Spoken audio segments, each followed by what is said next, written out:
This is record-breaking flooding, and the Kentucky River, it has taken a lot out of here in Frankfort and the people that live here. Just yesterday, a couple of our reporters were here. They were talking with people who were evacuating where they live. The rushing river water has certainly devastated homes and businesses in this area. Live with me tonight here in the capital city is WKYT's Jessica Umbro. Jessica, I know that you have been talking to people now that they're navigating this damage and what is left behind. And what are you seeing on your end, and what are you hearing from these people? Well, something that we're seeing is people are really out and about assessing the damage to homes, to businesses, and it's obviously a very active scene behind me. We have the Singing Bridge over here, and there's been a wall that's been trying to keep this flood water from coming down Bridge Street and onto West 2nd Street. But as you can see, there is a steady stream that's coming through here. I will say I've been out here since about 12:30. That definitely has been picked up, but it is a mixed bag. There are some good things that are going on. Some people are able to get back into their homes and starting to assess the damage that has been left behind.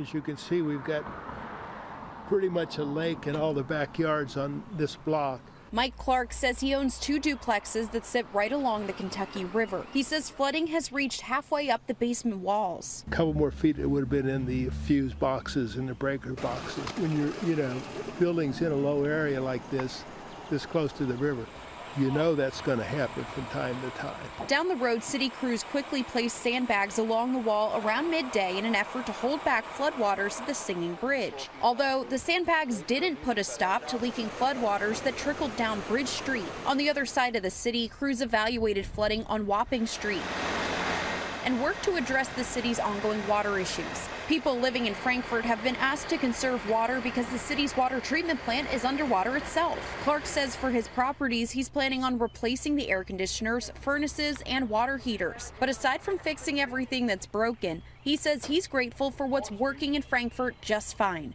his community. One thing that was really interesting, the number of people who came by offering to help out yesterday. I feel bad for these people.